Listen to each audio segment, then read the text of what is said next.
दोस्तों नमस्कार। मैं जीवन की बात चैनल से कमल आज आपके साथ शिवलिंग के बारे में चर्चा करने जा रहा हूं। बहुत समय से लोग इस बात को मैंने सुना और कहते कि भी मुगलों के टाइम में इसका मजाक उड़ाते थे, अंग्रेज भी इसको नहीं मानते थे। वो सोचते थे पता नहीं किस चीज की पूजा करते हैं ये। आज हमारे समाज में बहुत धर्म के लोग हैं, जो हिंदू धर्म से बाहर के लोग हैं, वो शिवलिंग को ठीक नहीं समझते। तो आज उसके ऊपर मैं आपके साथ चर्चा करने जा रहा हूं। दोस्तों, बड़े दुख की बात है कि हम जिस धर्म के लोग हैं, हमारे अपने ही धर्म के लोगों को मालूम नहीं है, बहुत लोगों को मालूम नहीं है ये शिवलिंग क्या चीज है।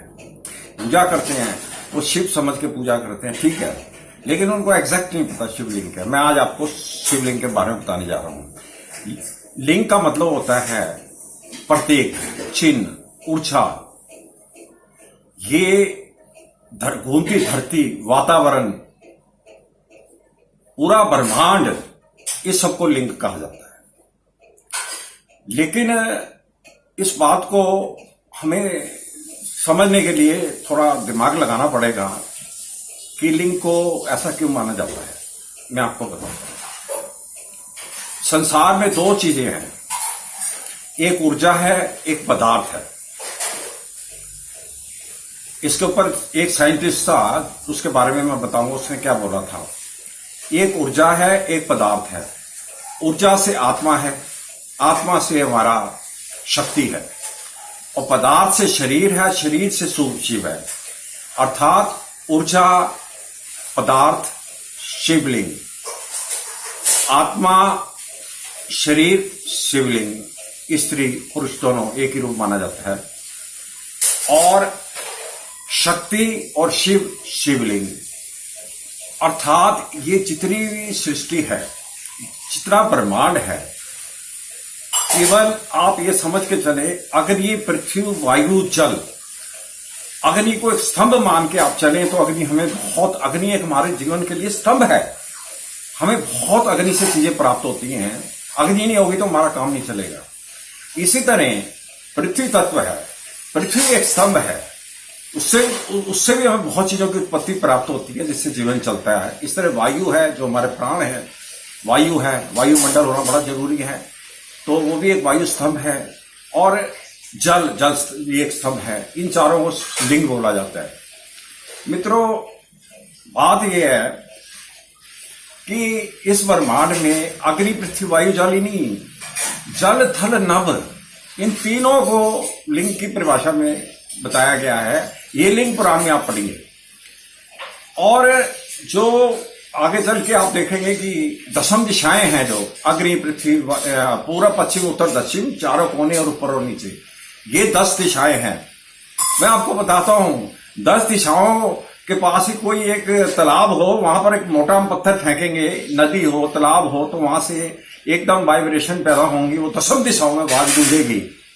वो दशम दिशाओं में जो आवाज गूंज रही है वो ऊर्जा है, और ये दशम दिशाओं में जो शक्तियां हैं, जो चीज है, वो है लिंग। इसी तरह अग्नि, पृथ्वी, वायु, जल, थल, नभ, दशम दिशाएं और तारा मंडल, ग्रह, ये सब गतिशील हैं। ये गतिशील होने की वजह से इसमें ऊर्जाएं बनती हैं। मैंने बताया ना कि पदार्थ और ऊर्जा और पदार्थ दो ही तत्व है जो संसार के अंदर हैं, जो पूरे ब्रह्मांड में है। तो यहां पर मैं आपको एक बात बता देना चाहता हूं। एक साइंटिस्ट थे, बहुत बड़े, यूएसए के थे शायद, आइंस्टाइन इनका नाम था। आइंस्टाइन, उन्होंने बोला था कि भाई ये जो पदार्थ है, इसको ऊर्जा में अगर कन्वर्ट कर सके हम, तो हम परमाणु बना सकते हैं। ये तो लाखों साल हमारे ऋषि मुनियों ने इसमें लिख दिया था। आप देखिए, लिंग पुराण में देखिए, शिव पुराण में भी वर्णन मिल सकता है आपको। पुराणों 18 पुराण है, कहीं भी आपको बहुत वर्णन मिलेगा, मैं आपको बताऊंगा। तो ये जो ऊर्जा और पदार्थ का मेल है, पदार्थ को ऊर्जा में कन्वर्ट करना, ये परमाणु, ये तुम्हारे ऋषि मुनि पहले लिख के चले गए हैं। तो ये कोई नई रिसर्च है इनकी, हमारे तो पुराने लाखों साल पुरानी रिसर्च है।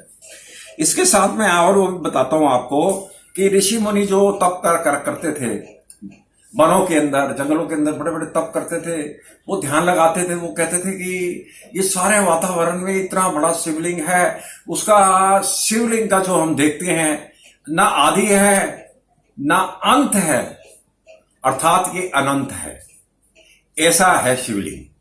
और वैज्ञानिकों ने स्वीकारा इस बात को कि बात में कुछ तथ्य है। इससे आगे हम चलते हैं कि कुछ ऋषि मुनि ऐसे भी होते थे, जोत जलाते थे, हवा से जोत चलती नहीं थी तो परेशानी रहती थी उनको कि जोत चली गई है। तो उन्होंने एक पत्थर को शिवलिंग में कन्वर्ट कर दिया, जोत का बना दिया उन्होंने उसको। उन्होंने शिवलिंग की तरह जोत बना के उसकी पूजा करने लगे, तो उनको शक्तियां प्राप्त होने लगी। तो मेरा कहने का भाव यह है कि बहुत हैं, हम शिवलिंग पे जल चढ़ाते हैं, मंदिर जाते हैं, जल चढ़ाकर हम ओम नमः शिवाय मंत्र सिमरन सब चीजें करते हैं, लेकिन वास्तव में ये नहीं समझ पाते कि शिवलिंग है क्या। अब आपको पता लग गया होगा कि पूरे ब्रह्मांड की जितनी भी शक्ति और ऊर्जाएं हैं, पदार्थ है, वो स्व शिवलिंग है। जैसे धरती घूमती है, धरती तो घूमती है, उसको घुमाती कौन है? ऊर्जा। ऊर्जा से क्या प्राप्त होता है? आत्मा। आत्मा से आगे हम चलते हैं तो क्या है?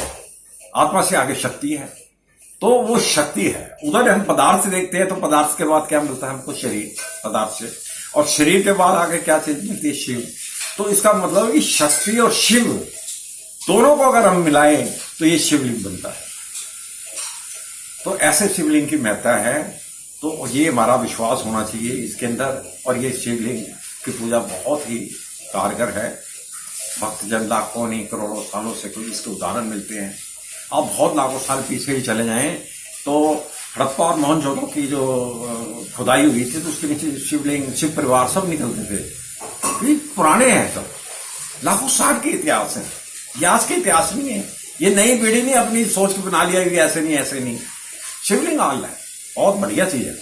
तो ये मैं आपको और भी एक चीज उदाहरण बताना चाहता हूं। आइंस्टाइन का मैंने बताया, एक ना हम ये देखते हैं कि जो शिवलिंग से आधारित शिव के साथ जो पूजा का जो सिस्टम है संस्कृत से जुड़ा हुआ है, टोटल संस्कृत है इसके अंदर। इसके अगर हम रुष्टाभिषेक भी कराना चाहे शिव मंदिर के अंदर जाकर, या कुछ अच्छे शिव जी के बहुत चीजें हैं, तो सारा संस्कृत में है। अर्थात संस्कृत के अंदर ऐसा है कि हमारे ऋषि मुनियों ने इतने यज्ञ हवन ऐसी ऐसी चीजें कर रखी हैं जो पूरे ब्रह्मांड में आज भी उनकी आवाज गूंजती है। नासा वाले अंतरिक्ष में यान छोड़ते हैं, लेकिन जो उनका रडार है उसके ऊपर जो लैंग्वेज यूज करते हैं, वो रडार उस वाक्य को बदल कर कुछ बताता है। तो नासा वाले बहुत परेशान थे, उन्होंने सारी भाषाएं डाल के देख ली। जब संस्कृत भाषा में उन्होंने आगे भेजा तो रडार ने कैच कर बिल्कुल एग्जैक्ट भाषा में उसका उत्तर दिया। तो संस्कृत कहां तक है? संस्कृत हवा वायुमंडल में है, पर हमारे संपूर्ण ब्रह्मांड के अंदर संस्कृत है। और संस्कृत बहुत बड़ी लैंग्वेज है, इसका अपार नहीं है। और गूगल के अंदर आप जाकर सर्च कर सकते हैं कि संस्कृत के अंदर, संस्कृत सबसे बड़ी लैंग्वेज है, लेकिन गूगल भी कहता है कि मैं इसको पूरा नहीं कर सकता, बहुत बड़ी भाषा है ये संस्कृत।